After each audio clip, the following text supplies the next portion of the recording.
নমস্কার, আমি বিশ্বজিৎ চ্যাটার্জি কথা বলছি। আমি একটা ছবি করছি, আপনারা নিশ্চয়ই জানেন। আমি বছরের প্রথমে 2024-এর বিগিনিংয়ে অ্যানাউন্স করেছিলাম অগ্নিযুগ দ্য ফায়ার। তো আমি সেই ছবিটা এগিয়ে নিয়ে যাচ্ছি, আস্তে আস্তে এগিয়ে যাচ্ছে আমার শিডিউল। আমি লাস্ট যে শিডিউল করেছিলাম সেটা একটা বড় শিডিউল ছিল, যেটা আমি 1931-এর লাহোর দেখাচ্ছি।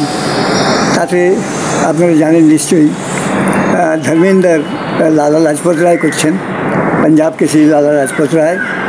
উনি ভাগ নিয়েছিলেন এবং সেই ঐতিহাসিক বিখ্যাত সাইমন গো ব্যাক, যে সাইমন কমিশনের বিরুদ্ধে উনি দাঁড়িয়েছিলেন, রুখে দাঁড়িয়েছিলেন। এবং তাতে পাঞ্জাব প্রথম দাঁড়ায় এবং বিশাল একটা উনি প্রসেশন নিয়ে এগিয়ে চলেছিলেন, সামনে ব্রিটিশ অফিসাররা, এবং তার উপর অকথ্যভাবে লাঠিচার্জ করতে আরম্ভ করে। এবং উনি টার্গেট ছিলেন, যাতে তারা বুঝতে পেরেছিল যে উনি হচ্ছেন মেন লোক, এবং ওনাকে টার্গেট করে ওনাকে ব্রুটালি তার উপর আঘাত করে তারা, মানে মাথায়, বুকে, নানান জায়গায় মেরে তাকে ধরাশায়ী করে ফেলে এবং তার কিছুদিনের মধ্যে উনি মারা যান। এটা ঐতিহাসিক তথ্য, এটা সবাই জানা। এখন আমি এটা পরিচালনা করছি। এতে ধর্মেন্দ্রজি ছাড়া ছিলেন ব্রিটিশ বাহিনী, ব্রিটিশ পুলিশ, মানে পাঞ্জাব পুলিশ ওই সময়কার 1931-এ। তাদের মধ্যে রিয়েল হোয়াইট স্কিন, মানে ব্রিটিশকে আমি নিয়েছিলাম। এবং প্রায় 1200 কিছু ওপরের লোক নিয়ে একটা বিশাল প্রসেশন হয়েছিল। সেইটা করতে আমার সময় লেগেছে।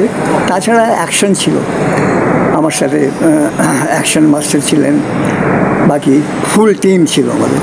আর ওই রোদ্দুরের মধ্যে ওইভাবে কাজ করতে গিয়ে ধর্মেন্দ্র, মানে আপনারা জানেন আমাদের ইন্ডিয়ান স্ক্রিনের হিম্যান হিরো।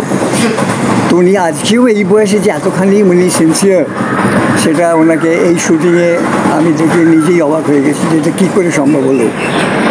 উনি নিজে এই চরিত্রের গভীরে ঢুকে গেছিলেন এবং উনি বলছেন আমি ডুপ্লিকেট ইউজ করতে চাই না, আমি ডুপ্লিকেট ইউজ করবো না, আমি নিজে করব।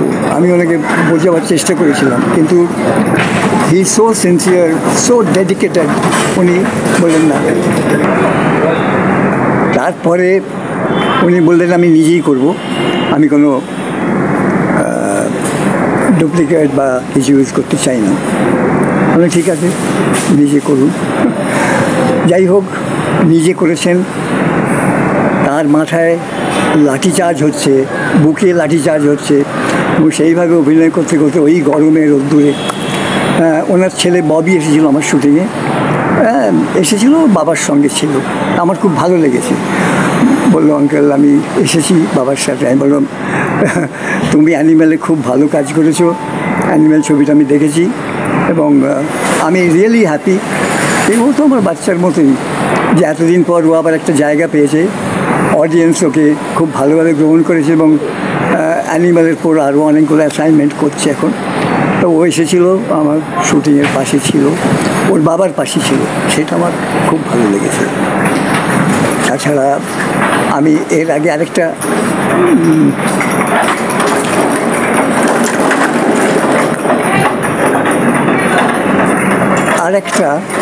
আমি সিকোয়েন্স শ্যুট করেছিলাম, একটা লাভ সিন।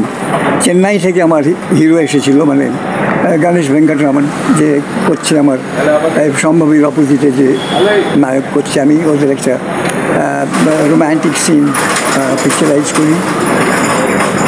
এছাড়াও আমি এগিয়ে যাচ্ছি, আমার শিডিউল আস্তে আস্তে এগিয়ে যাচ্ছে।